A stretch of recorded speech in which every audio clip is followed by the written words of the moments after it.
করোনায় ২৪ ঘন্টায় মৃত ৪৩ জনের ১১ জনই রাজশাহী অঞ্চলের। শয্যা সংকটে মেঝেতেও চিকিৎসা। সর্বাত্মক লকডাউনে মহানগরী। এখনো সিট পাইনি, তাই নিচে ট্রিটমেন্টে আছে। অক্সিজেন শেষ হয়ে যাচ্ছে, তারপরও পাচ্ছি না, অনেক চিল্লাচিল্লি করে নিয়ে আসতে হচ্ছে। লকডাউনটা অবশ্যই ভালো হয়েছে, এটা আরো আগে থেকে দরকার ছিল। পরিস্থিতি তো খুবই খারাপ, সবাইকে তো মেনে বেঁচে চলতে হবে। যেভাবে করে ছড়াচ্ছে করোনা, আমাদের শহরের জন্য নিজেদের সচেতনতা খুবই দরকার। রোববার চীন থেকে আসছে ৬ লাখ ডোজ টিকা। কোভ্যাক্স থেকে ১০ লাখ পাওয়ার আশা। বড় লোকের দেশগুলো তারা সব আপনার এই ভ্যাকসিন হাতের মধ্যে নিয়ে রেখে দিয়েছে, অনেকগুলো এক্সপায়ার করেছে। ইউএস আমাদের মোলা দেখাচ্ছে, বলছে হ্যাঁ দিব, কিন্তু কত পরিমাণ দিবেন, কয় তারিখ দিবেন সেটা বলেন নাই। দেখছিলেন প্রধান শিরোনাম। রাত ১১টার সময়ে সঙ্গে আছি আমি জাফর সাদিক। এবার অন্যান্য শীর্ষ সংবাদ।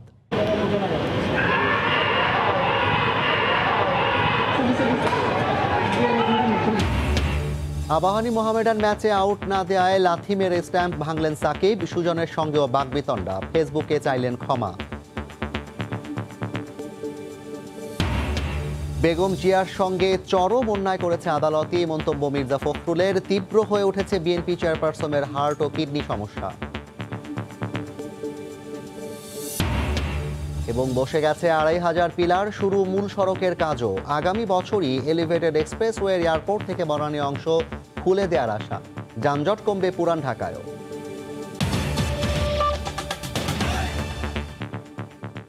শুরুতেই সাকিব আল হাসান প্রসঙ্গ। ঢাকা প্রিমিয়ার লিগে মেজাজ হারিয়ে আবারও আলোচনায় সাকিব আল হাসান। মুশফিককে এলবিডব্লিউ না দেয়ায় লাথি দিয়ে স্ট্যাম্প ভাঙা কিংবা বৃষ্টির আগেই আম্পায়ারের খেলা বন্ধের সিদ্ধান্ত স্ট্যাম্প উপড়ে ফেলা, সবই হয়েছে আবাহনী মোহামেডান ম্যাচে। শুধু তাই নয়, বিসিবি পরিচালক ও আবাহনী কোচ খালেদ মাহমুদ সুজনের সঙ্গেও জড়িয়েছেন বাদানুবাদে। পরে সামাজিক যোগাযোগ মাধ্যমে পুরো ঘটনার জন্য ক্ষমা চেয়েছেন সাকিব। যদিও সিসিডি চেয়ারম্যান কাজী এনাম আহমেদ বলেছেন, ম্যাচ রেফারির দেয়া রিপোর্টের ওপর নির্ভর করে নেওয়া হবে সাকিবের শাস্তির বিষয়ে সিদ্ধান্ত। Cricket is a gentleman's game, তবে মাঝে মাঝে ভদ্রলোকের এই খেলাতে এমন সব আচরণ তোলে প্রশ্নের আঙুল। মাঠের খেলায় উত্তাপ থাকবেই, তাই বলে এভাবে স্ট্যাম্প উপড়ে ফেলাকে কি বলবেন আপনি? হোক না সে যত বড়ই তারকা গায়ে থাকুক, যতই বিশ্ব সেরার তকমা, সাকিব আল হাসানের এমন অদ্ভুতরে আচরণে বিস্মিত সবাই। এখানেই শেষ নয়, বৃষ্টির কারণে মাঠ ছাড়ার সময় আবাহনীর ডাগআউটে তার ইঙ্গিতপূর্ণ ইশারা আর আকাশে নীল কোচ সুজনের সঙ্গে বাদানুবাদও জগিয়েছে আলোচনার খোরাক। ঘটনার সূত্রপাত অবশ্য আরও আগে। ১৪৬ রানের টার্গেটে ব্যাট করতে নামা আবাহনী ৯ রানেই হারায় ৩ উইকেট। এরপর বোলিংয়ে আসা সাকিবের নিজের দ্বিতীয় ওভারের পঞ্চম বলটি মুশফিকের পায়ে লাগলেও আউট দেননি আম্পায়ার ইমন পারভেজ রিপন। রিয়াকশনে পা দিয়ে স্ট্যাম্প ভেঙে আম্পায়ারের সঙ্গে জড়ালেন তর্কে। পরে সাকিব সতীর্থরা এগিয়ে এসে পরিস্থিতি নেন সামলে। ম্যাচ শেষে পুরো ঘটনার জন্য দুঃখ প্রকাশ করে সামাজিক যোগাযোগ মাধ্যমে পোস্ট দিয়েছেন সাকিব। তবে বিষয়টিকে বেশ গুরুত্বের সঙ্গে দেখছে সিসিডিএম। শাস্তির বিষয়ে সিদ্ধান্ত নির্ভর করবে ম্যাচ রেফারির রিপোর্টের ওপর। ম্যাচ রেফারি, ম্যাচ আম্পায়ার্স তারা একটা রিপোর্ট দেবে, আমরা এক্সপেক্ট করছি আজকে রাতে রিপোর্ট আসবে। সব রুলস কিন্তু আছে, মানে when you break the rules or anything, কোনো যদি ইয়ে হয়, whatever comes will act accordingly. এর আগে ডিপিএল এ বায়ুবাবল ভেঙে অনুশীলন করায় তদন্তের মুখে পড়েছিলেন সাকিব ও তার ক্লাব মোহামেডান। এজন্য সাকিব ও মোহামেডানকে সতর্ক করে ছাড় দিয়েছিল বিসিবি ও সিসিডিএম। তবে এবার আর সতর্কে পার পাওয়া নয়। ক্রিকেট পাড়ায় গুঞ্জন, একাধিক ম্যাচ নিষিদ্ধ ও বড় ধরনের আর্থিক জরিমানা অপেক্ষা করছে সুপার সাকিবের। মাহবুব রিমন, সময় সংবাদ, ঢাকা। ক্রিকেটীয় দৃষ্টিকোণ থেকে কোনো যুক্তি দিয়েই সাকিবের ঘটনাকে সমর্থন করা যায় না। মাঠে সাকিবের আচরণ একেবারেই অশোভন ছিল বলে মন্তব্য করেছেন বিসিবির সাবেক পরিচালক খন্দকার জামিল উদ্দিন। তবে ঢাকা প্রিমিয়ার লিগ সহ ঘরোয়া ক্রিকেটের বিভিন্ন স্তরে পক্ষপাতদুষ্ট আম্পায়ারিং নিয়েও ক্ষোভ ঝরল তার কণ্ঠে। সাকিব আল হাসান নামটার সঙ্গে যেমন জড়িয়ে আছে বাংলাদেশ ক্রিকেটের হাজারো গৌরবগাথা, তেমনি এই নামটাই জন্ম দিয়েছে একের পর এক নেক্কারজনক ঘটনা। গ্যালারিতে দর্শক পেটানো থেকে শুরু করে নানা সময়ে বিসিবির বিভিন্ন সিদ্ধান্তকে বৃদ্ধাঙ্গুলি দেখিয়ে এসেছেন মিস্টার 75। শেষমেশ বাজিকরদের সঙ্গে যোগাযোগ রক্ষা এবং তা নিয়ে কোনো তথ্য না জানানোর অপরাধে 1 বছরের নিষেধাজ্ঞা তো বিশাল এক ধাক্কাই দিয়ে গেল বাংলাদেশ ক্রিকেটকে। তবে নিষেধাজ্ঞা থেকে ফিরে আসবার পর সবাই ভেবেছিল এবার হয়তো বদলে যাবেন সাকিব। কিন্তু সেটা ভাবনাতেই শেষ। মাঠের সাকিব যেমন তেমনই হোক না কেন, বিতর্ক জন্ম দিতে তার যেন কোনো জুরি নেই। তাই তো ডিপিএলে আবাহনীর বিপক্ষে ম্যাচে আম্পায়ারের সিদ্ধান্তের প্রতিবাদ জানাতে গিয়ে এভাবে ফুঁসে উঠলেন সাকিব আল হাসান। তবে এতদিন সাকিবের সব কর্মকাণ্ডেই সমর্থন করার জায়গা থাকতো অল্প বিস্তর, কিন্তু এবার কোনো যুক্তিতেই তাকে সমর্থন দেয়া যায় না বলে মত ক্রিকেট বিশ্লেষকদের। যে ঘটনাটা ঘটলো মোহামেডান আবাহনী খেলা সাকিবের যে আচরণ, আসলে সিদ্ধান্ত যেরকমই হোক এরকম আচরণ আসলে ক্রিকেটীয় দৃষ্টিকোণ থেকে এটা গ্রহণযোগ্য না। এই ধরনের আচরণ সাকিবের মতন একজন ক্রিকেটার যিনি এত বছর আন্তর্জাতিক ক্রিকেট খেলেছেন তার কাছ থেকে এটা অ্যাকসেপ্টেবল না। তবে অযথা তো আর মাঠের মধ্যে ক্ষিপ্র হয়ে ওঠেননি সাকিব। আম্পায়ারের বাজে সিদ্ধান্তই তাকে প্ররোচিত করেছে অনেকাংশে। ঘরোয়া ক্রিকেটে আম্পায়ারিংয়ের মান নিয়ে প্রশ্ন অনেক দিনের, তবে সে জায়গায় চিরকালই নীরব ক্রিকেট বোর্ড। একেবারেই নিম্নমানের আম্পায়ারিং হচ্ছে, বিভিন্ন দলের পক্ষে আম্পায়ারিং হচ্ছে, বিভিন্ন দলকে ফেভার করা হচ্ছে, এটা কোনোভাবে গ্রহণযোগ্য হতে পারে না। এভাবে চলতে থাকলে আসলে ঘরোয়া ক্রিকেট মুখ থুবড়ে পড়বে। সকল বিতর্ক পেছনে ফেলে আবারও মাঠের ক্রিকেটে মনোযোগী হবেন সাকিব আল হাসান, এটাই এখন আশা সমর্থক থেকে ক্রিকেট বোদ্ধা সবার। নিয়ন মোহাইমিন, সময় সংবাদ। এবার করোনা প্রসঙ্গ। করোনায় আজ দুপুর পর্যন্ত 24 ঘন্টায় সারা দেশে 43 জনের মৃত্যু হয়েছে। এদের মধ্যে রাজশাহী বিভাগে সর্বোচ্চ 11 জন মারা গেছেন। এ নিয়ে মৃতের সংখ্যা 13,000 ছাড়ালো। এদিকে রোগীর চাপ বাড়ায় হাসপাতালগুলোতে দেখা দিয়েছে শয্যা সংকট, মেঝেতেও চলছে চিকিৎসা। সংক্রমণের লাগাম টানতে বিকেল 5টা থেকে রাজশাহীতে শুরু হয়েছে সর্বাত্মক লকডাউন। জেলা প্রতিনিধি ও রিপোর্টারদের তথ্য ও ছবি নিয়ে রিপোর্ট।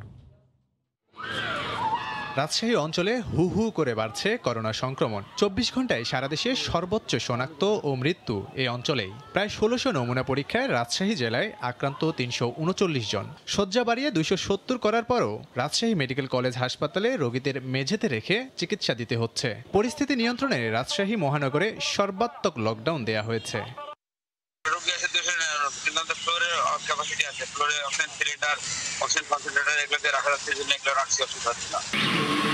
এদিকে লকডাউনের পরও সাতক্ষীরায় ঠেকানো যাচ্ছে না সংক্রমণ পরিস্থিতি। প্রতিদিনই বাড়ছে শনাক্তের হার ও মৃত্যুর সংখ্যা। 24 ঘন্টায় করোনায় ও উপসর্গ নিয়ে 7 জন মারা গেছেন। নিয়ন্ত্রণে আনতে লকডাউনের সময় আরও 1 সপ্তাহ বাড়ানো হয়েছে। 211 জনের নমুনা পরীক্ষায় 111 জন পজিটিভ। শনাক্তের হার 52%। অতি জরুরি প্রয়োজন ছাড়া যাতে কেউ বাসার বাইরে বের না হয় এবং যারা বের হবে তাদের কিন্তু বিভিন্ন প্রশ্নের মুখোমুখি হতে হবে।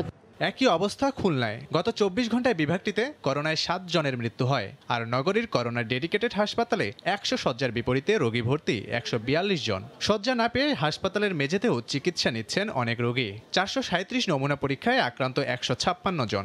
এখনো সিট পাইনি, তাই নিচে ট্রিটমেন্টে আছে। অক্সিজেন শেষ হয়ে যাচ্ছে, তারপরও পাচ্ছি না, অনেক চিল্লাচিল্লি করে নিয়ে আসতে হচ্ছে। নাটোর সদর ও সিংড়া পৌরসভায় চলছে তৃতীয় দিনের মতো লকডাউন। জেলায় করোনার হার গত 24 ঘন্টায় ফের বৃদ্ধি পেয়েছে। একদিনে 224 জনের নমুনা পরীক্ষায় 82 জন আক্রান্ত। শনাক্ত হার 36%। এদিকে যশোরের সদর ও নোয়াপাড়ায় চলছে 7 দিনের লকডাউন। 24 ঘন্টায় জেলায় 395 জনের নমুনা পরীক্ষায় 128 জনের করোনা শনাক্ত। সংক্রমণ হার 32%। এইভাবে যদি আরো কিছুদিন অব্যাহত থাকে তাহলে মনে করি যে কিছুটা নিয়ন্ত্রণ আসবে ইনশাল্লাহ। এছাড়া 24 ঘন্টায় বাগেরহাট ও কুষ্টিয়ায় করোনায় 2 জন মারা গেছেন, আর দিনাজপুরে মারা গেছেন 1 জন। লাবিব হাসান, সময় সংবাদ।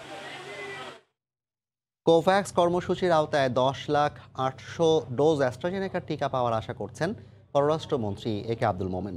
যদিও যুক্তরাষ্ট্র থেকে দ্বিপাক্ষিকভাবে টিকা আসার বিষয়টি এখনও আশ্বাসের মধ্যেই সীমাবদ্ধ বলে জানান তিনি। এছাড়া চীন থেকে রোববার আসছে 6 লাখ ডোজ টিকা। সিনোফার্মের ভ্যাকসিন চীন নিয়মিত পাঠানোর প্রতিশ্রুতি দিয়েছে বলেও জানান পররাষ্ট্রমন্ত্রী। আমাদের জানি আরও যারা গ্র্যাজুয়েট। শুক্রবার রাজধানীর পররাষ্ট্র ভবনে গণমাধ্যমের সঙ্গে এক অনিয়মিত আলাপচারিতায় অংশ নেন পররাষ্ট্রমন্ত্রী ডক্টর একে আব্দুল মোমেন। আলাপে উঠে আসে মন্ত্রীর আসন্ন মার্কিন যুক্তরাষ্ট্র সফর সহ করোনা টিকা প্রাপ্তির নানা বিষয়। কোভ্যাক্স কর্মসূচির আওতায় 10,08,000 অ্যাস্ট্রাজেনেকার টিকা পাওয়ার আশাবাদ ব্যক্ত করেন পররাষ্ট্রমন্ত্রী। তিনি জানান, গত বৃহস্পতিবার মার্কিন যুক্তরাষ্ট্রের secretary of state Antony Blinken আনুষ্ঠানিক এক চিঠিতে টিকা দেওয়ার আশ্বাস দিলেও কবে তা আসবে সে বিষয়ে উল্লেখ করেননি। ইউএস আমাদের মোলা দেখাচ্ছে, বলছে হ্যাঁ দিব। আমি একটা লেটার পেয়েছি সেক্রেটারি অফ স্টেট ব্লিংকন সাহেবের কাছ থেকে, ভেরি গুড লেটার, কিন্তু কত পরিমাণ দিবেন, কয় তারিখ দিবেন সেটা বলেন নাই। এছাড়া দ্বিতীয় দফায় 6 লাখ সিনোফার্মের ভ্যাকসিন পাঠানোয় কৃতজ্ঞতা জানিয়ে পররাষ্ট্রমন্ত্রী বলেন, কেনা টিকা নিয়মিতভাবে পাঠানোর প্রতিশ্রুতি দিয়েছে চীন। চাইনিজ ভ্যাকসিন যখন যাবে we will ensure smooth flow of vaccine. বাংলাদেশে আশ্রয় নেওয়া রোহিঙ্গা জনগোষ্ঠীর জন্য আন্তর্জাতিক সম্প্রদায় টিকা পাঠানোর আগ্রহ দেখিয়ে আসছে, কিন্তু এক্ষেত্রে শুধু বলার মধ্যেই তা সীমাবদ্ধ বলে সমালোচনা করে মন্ত্রী জানান, অবশ্যই স্থানীয় জনগণকেও এই সুবিধার আওতায় আনতে হবে। খালি আশ্বাসই দেন, কিন্তু রিয়ালিটি কিছু দেখি না। অলরেডি আমার যে লোকাল লোকজন তারা বিভিন্ন দিকে ডিপ্রাইভ, তাদের ইনফ্লেশন বেড়েছে, তাদের চাকরি টাকরি ওরা খেয়ে ফেলতেছে, তাদের জমি জমার উপরে তারা নষ্ট করতেছে, আর এরপরে দেখে যদি ওদের খালি আপনি টিকা দিচ্ছেন আর তাদের দেন নাই, they will not accept it. আগামী রোববার ভোরে জলবায়ু পরিবর্তন ও মিয়ানমারে রোহিঙ্গা প্রত্যাবাসন ইস্যুতে কয়েকটি গুরুত্বপূর্ণ সভায় যোগ দিতে 5 দিনের সফরে মার্কিন যুক্তরাষ্ট্র যাচ্ছেন পররাষ্ট্রমন্ত্রী doctor AK Abdul Momen. Democracy হোক যাই হোক, শাতিলা শারমিন, সময় সংবাদ, ঢাকা। খুশি হবেন। আদালতের ওপর বিএনপির আস্থা কমে গেছে বলে মন্তব্য করে দলটির মহাসচিব মির্জা ফখরুল ইসলাম আলমগীর বলেছেন, বেগম জিয়ার ওপর চরম অন্যায় যদি কেউ করে থাকে তবে তা আদালতই করেছে। দুপুরে গুলশানে বিএনপি চেয়ারপারসনের রাজনৈতিক কার্যালয়ে সংবাদ সম্মেলনে এ মন্তব্য করেন তিনি। বেগম জিয়া এখনও কিডনি ও হার্টের সমস্যায় ভুগছেন জানিয়ে তিনি বলেন, তার শারীরিক অবস্থা নিয়ে চিন্তিত চিকিৎসকরা। করোনায় আক্রান্ত হয়ে রাজধানীর এভারকেয়ার হাসপাতালে ভর্তি হওয়ার পর প্রায় 1.5 মাস ধরে সেখানে চিকিৎসাধীন রয়েছেন BNP chairperson Begum Khaleda Zia. Corona থেকে মুক্তি মিললেও কোভিড পরবর্তী বিভিন্ন জটিলতায় এখনও হাসপাতালের বিছানা ছাড়তে পারেননি তিনি। সম্প্রতি সিসিইউ থেকে কেবিনে স্থানান্তর করা হয় তাকে। এর আগে পরিবারের পক্ষ থেকে বেগম জিয়াকে বিদেশে নিয়ে চিকিৎসা দেওয়ার জন্য সরকারের কাছে আবেদন করা হলেও আইনি জটিলতায় তা আটকে যায়। এ অবস্থায় শুক্রবার সকালে বিএনপি চেয়ারপারসনের রাজনৈতিক কার্যালয়ে সংবাদ সম্মেলনে বেগম জিয়ার শারীরিক অবস্থা সম্পর্কে গণমাধ্যমকে অবহিত করেন মির্জা ফখরুল। তার হার্টের প্রবলেম খুব অ্যাকিউট আছে এবং কিডনির সমস্যাটা খুব অ্যাকিউট, দুটোই। এবং এটা ওনারা এটা নিয়ে অত্যন্ত উদ্বিগ্ন আছেন এবং তারা মনে করছেন যে বাংলাদেশের যে আমাদের যে হাসপাতালগুলো আছে, যে অ্যাডভান্স সেন্টারগুলো আছে, এগুলো যথেষ্ট নয় তার এই ট্রিটমেন্টের জন্য। দলীয় চেয়ারপারসনের জামিন চাইতে বিএনপিকে আর আদালতে যেতে দেখা যাচ্ছে না কেন? সাংবাদিকদের এমন প্রশ্নের জবাবে দলটির মহাসচিব বলেন, আদালতই বেগম জিয়ার উপর সবচেয়ে বেশি অন্যায় করেছে। যে দুর্ভাগ্যজনকভাবে আমরা আমাদের সবচেয়ে বড় ক্ষতিটা হয়েছে আদালতেই। তত্ত্বাবধায়ক সরকারের বিধান বাতিল করেছে আদালত। আর ম্যাডাম খালেদা জিয়ার প্রতি যদি চরম অন্যায় করে থাকে তাহলে আদালত করেছে। কোনো আইনেই কোনোভাবেই তার সাজা হতে পারে না এবং এই মামলাতে সাজা হতে পারে না, তাকে আবার বর্ধিত করা যেতে পারে না। সুতরাং ওই জায়গায় আস্থাটা আমাদের এত কম যে আমাদেরকে আপনার ধীরে সুস্থে চিন্তা ভাবনা করেই আমরা ওই আদালতে যাব। গত 10 এপ্রিল করোনায় আক্রান্ত হন বেগম জিয়া। এরপর 27 এপ্রিল তাকে ভর্তি করা হয় এভারকেয়ার হাসপাতালে। সালাউদ্দিন সুমন, সময় সংবাদ, ঢাকা। মোটরসাইকেল চুরির পর 5 ধাপে পৌঁছায় ক্রেতার হাতে, বিক্রি করা হয় কাস্টমসের ভুয়া নিলামের কাগজ বানিয়ে। এমন এক চক্রের সন্ধান পেয়েছে পুলিশ। 17টি চোরাই মোটরসাইকেল উদ্ধার এবং চক্রের 8 সদস্যকে গ্রেফতারের পর পুলিশ বলছে, সারা দেশে এমন চক্র রয়েছে 8 থেকে 10টি। বুলবুল রেজার রিপোর্ট। সারি সারি এত মোটরসাইকেল দেখে যে কেউ শোরুম ভেবে ভুল করতেই পারেন, তবে ঘোর কেটে যাবে যখন দেখবেন এসবই উদ্ধার হওয়া চোরাই মোটরসাইকেল। একটি দুটি নয়, 17টি। ঢাকাসহ মোট 5টি জেলায় অভিযান চালিয়ে এই গাড়িগুলো উদ্ধার করেছে গোয়েন্দা পুলিশের লালবাগ বিভাগ। চোর চক্রের 8 সদস্যকে গ্রেফতারের পর পুলিশ জানতে পেরেছে কোন কোন এলাকা থেকে তারা চুরি করেন, চুরি ও বিক্রির কৌশল। রাজধানী ও আশপাশের জেলা থেকে একটি মোটরসাইকেল চুরির পর তা ক্রেতার কাছে পৌঁছে দিতে চক্রটি 5টি ধাপ অতিক্রম করে। প্রথমে চোর চুরি করে, চুরি করার পরে যে গাড়িটা চালাতে পারে এমন একজনকে গাড়িটা দেয়। আরেকটা চক্র আছে যারা সরাসরি ক্রেতার সাথে যুক্ত থাকে, সেই চক্রটাকে দেওয়ার পরে তারা ওই ক্রেতার কাছ থেকে টাকাটা বুঝে নেয়। যেসব বাড়িতে দারোয়ান থাকে না কিংবা নিরাপত্তা ব্যবস্থা দুর্বল, সেসব বাড়ির গ্যারেজে থাকা মোটরসাইকেল তাদের মূল টার্গেট।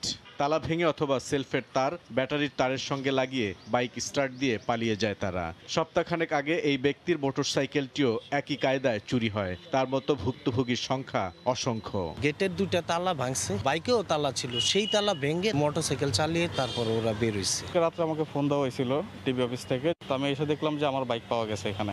পুলিশ বলছে ভুয়া কাগজ তৈরি করে কাস্টমসের নিলামের গাড়ি কিংবা সীমান্তের ওপার থেকে আসার কথা বলে বিক্রি করা হয় চোরাই এসব মোটরসাইকেল। বাইকগুলো বিক্রি করতে গিয়ে তারা যেটা করে, অনেক সময় নতুন বাইক হলে পলিথিন লাগিয়ে বলে যে ওটা বর্ডার ক্রস করে নিয়ে আসছে। অনেক সময় ক্রেতারা চোরাই বাইক সেটা জেনে সরাসরি কেনে। চক্রটির সদস্যরা সবাই পেশাদার চোর। সবার বিরুদ্ধে রয়েছে 15 থেকে 20টি করে মামলা। কিছুদিন জেল খেটে বের হয়ে তারা আবার একই কাজে। বুলবুল রেজা, সময় সংবাদ, ঢাকা। রাত 11টার সময় আরও থাকছে। আগুন দামেও ছুটির দিনে ইলিশ কিনতে মাওয়ায় ক্রেতাদের ভিড়। সরবরাহ বাড়লেও একদিনেই কেজিতে বেড়ে গেছে 700 টাকা। যানজট মুক্ত ঢাকা গড়তে দ্রুত এগিয়ে চলছে এলিভেটেড এক্সপ্রেসওয়ের কাজ। পিলারের ওপর লম্বা আইগার্ডার বসানোর পর এবার শুরু হয়েছে মূল সড়কের কাজ। প্রকল্প সংশ্লিষ্টরা জানান, বিমানবন্দর থেকে চিটাগং রোড পর্যন্ত ছাড়াও পুরান ঢাকাবাসীকে বিশেষ সুবিধা লিংক সড়কের মাধ্যমে উড়াল সড়কের সুবিধার আওতায় আনা হবে। শাহিন রহমানের ছবিতে মাহমুদ রাকিবের রিপোর্ট। মাথা তুলে দাঁড়িয়েছে সারি সারি পিলার। 30 মিটার দূরত্বে বসানো পিলারের ভিতের উপরেই দাঁড়াবে দেশের প্রথম উড়াল সড়ক ঢাকা এলিভেটেড এক্সপ্রেসওয়ে। ইতিমধ্যে বসেছে এমন প্রায় 2500 পিলার। আই গার্ডারের মাধ্যমে এক পিলার থেকে যা আরেক পিলারকে সংযুক্ত করেছে।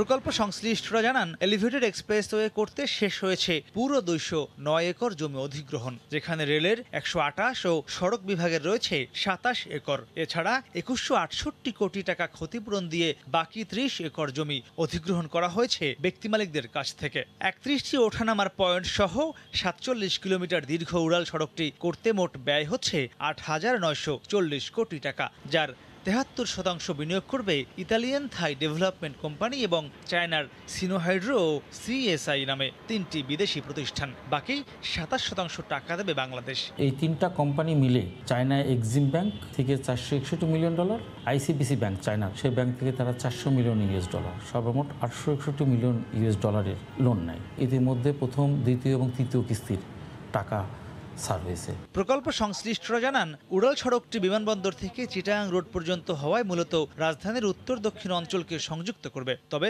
বাংলা মোটর থেকে পলাশী পর্যন্ত একটি বিশেষ লিংক সড়কের মাধ্যমে পুরান ঢাকাকেও এর আওতায় আনা হবে। বিয়ামের একটা রাস্তা আছে, ঠিক রাস্তার পাশ দিয়ে পান্থকুঞ্জ পার্কের উপর দিয়ে হাতির পুলের সামনে দিয়ে যে রাস্তায় মিডিয়াম কলাম দিয়ে আমরা চলে যাবো ঢাকা ইউনিভার্সিটি পর্যন্ত। তার মানে আমাদের পুরান ঢাকার যে ট্রাফিকগুলো আছে ওদিকে বুয়েট, পলাশী, আজিমপুর, এই অঞ্চলের নিউ মার্কেটে যারা আসে তারা এখান থেকে ওঠানামা করতে পারবে। আগামী বছর প্রথম অংশ খুলে দেওয়ার পরিকল্পনা থাকলেও পুরো উড়াল সড়ক চালু হবে 2023 সালের জুনে।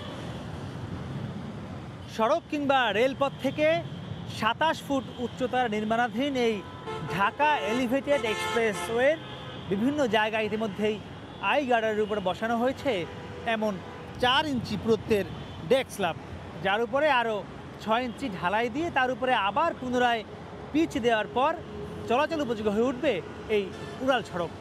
প্রকল্প সংশ্লিষ্টরা বলছেন, এই উড়াল সড়ক হবে 4 লেন বিশিষ্ট, যেখানে চলবে না কোনো 2 চাকা কিংবা 3 চাকার যানবাহন। এছাড়া বিমানবন্দর থেকে চিটাগাং রোড পর্যন্ত প্রায় 20 কিলোমিটার দীর্ঘ এই উড়াল সড়কের বিভিন্ন ওঠানামার র্যাম্পে বসানো হবে মোট 8টি টোল প্লাজা। মাহমুদ রাকিব, সময় সংবাদ, ঢাকা।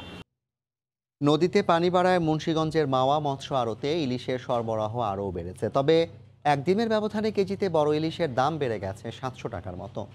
আগুন দামেও ছুটির দিন ইলিশ কিনতে ভিড় করছেন ক্রেতারা। আবু সাইদের ক্যামেরায় নাসির উদ্দিন উজ্জ্বলের রিপোর্ট। মুন্সিগঞ্জের পদ্মা পাড়ের মাওয়া মৎস্য আড়তে ছুটির দিনে পাইকার আর ক্রেতাদের ইলিশ কিনতে উপচে পড়া ভিড়। পদ্মায় পানি বাড়ায় ঝাঁকে ঝাঁকে ইলিশ ধরা পড়ছে। ইলিশের এমন পসরা সত্ত্বেও চড়া দামে বিক্রি হচ্ছে। চাহিদা বেশি থাকায় 1100 টাকা কেজির বড় ইলিশ 24 ঘন্টার ব্যবধানে দাম হাঁকা হচ্ছে 1600 থেকে 1800 টাকা। টাটকা ইলিশ নেওয়ার জন্য আমরা আসছি এই পদ্মার পাড়ে। ইলিশ মাছের দাম বেশি এখানে, ঢাকা শহরে আরো দাম কম। 1600 টাকা কেজি যায়, 1500 টাকা কেজি যায়, 1800 টাকা কেজিও যায়। ইলিশের শত্রু কারেন্ট জাল। অবৈধ কারেন্ট জাল ফ্যাক্টরি বন্ধ না হয় ঝাটকা নিধন বন্ধই এখন চ্যালেঞ্জ হয়ে দাঁড়িয়েছে। সরকার যেন মুক্তারপুরের যতগুলি কারেন্ট জালের ফ্যাক্টরি আছে এগুলি যেন বন্ধ করে দেয়। ইলিশের উৎপাদন বাড়াতে 30 জুন পর্যন্ত ঝাটকা শিকার নিষিদ্ধ করেছে সরকার।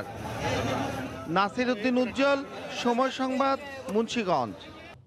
সেলুলয়েডের কবি তিনি। কবিতার মতো তার চলচ্চিত্রে এসেছে জীবনের ছন্দময় বাস্তবতা। সীমানা পেরিয়ে তার দৃষ্টি বাংলাদেশের দর্শকদেরও মোহিত করেছিল। পরিচয়ে তিনি চলচ্চিত্র নির্মাতা বুদ্ধদেব দাশগুপ্ত। ৭৭ বছর বয়সে পৃথিবীর মায়া ত্যাগ করে চলে গেছেন তিনি, তবে রেখে গেছেন যে সৃষ্টি তা অনেককাল প্রেরণা যোগাবে নতুন দিনের মানুষদের। সিনেমা এবং কাব্যগ্রন্থ বাংলা ভাষায় দুই জগতেই অবাধ বিচরণ ছিল বুদ্ধদেব দাশগুপ্তর। উপহার দিয়েছেন স্বপ্নের দিন, লাল দরজা, মন্দমের উপাখ্যান, বাঘ বাহাদুর, তাহাদের কথা, কালপুরুষ সহ দারুণ সব কাজ। সদ্য প্রয়াত কিংবদন্তি বুদ্ধদেব দাশগুপ্তের যাত্রা শুরু হয়েছিল একটি 10 মিনিটের তথ্যচিত্র দিয়ে। দূরত্ব সিনেমা পরিচালনা করে তিনি প্রথম খ্যাতি পান। সে সময় বাংলা চলচ্চিত্রের ইতিহাসে রীতিমতো সাংস্কৃতিক রেনেসা এনেছিল এই পূর্ণদৈর্ঘ্য বাংলা সিনেমাটি। কম করে হলেও 11টি সিনেমার কাজের জন্য জাতীয় পুরস্কার পেয়েছেন বুদ্ধদেব দাশগুপ্ত। বার্লিন, কানের মতো আন্তর্জাতিক অঙ্গনেও বেশ প্রশংসা কুড়িয়েছেন তিনি। 1944 সালে পুরুলিয়ার আড়ায় জন্মগ্রহণ করেছিলেন বুদ্ধদেব। পেশাগত জীবনে শুরুতে করেছেন অধ্যাপনা, পরবর্তীতে তিনি কলকাতা ফিল্ম ফেস্টিভ্যালের সাথে যুক্ত হন। ভক্তদের হৃদয় জুড়ে অমর হয়ে থাকবেন গুণী এই চিত্রনির্মাতা ও কবি। নাবিলা সোহার, সময় সংবাদ।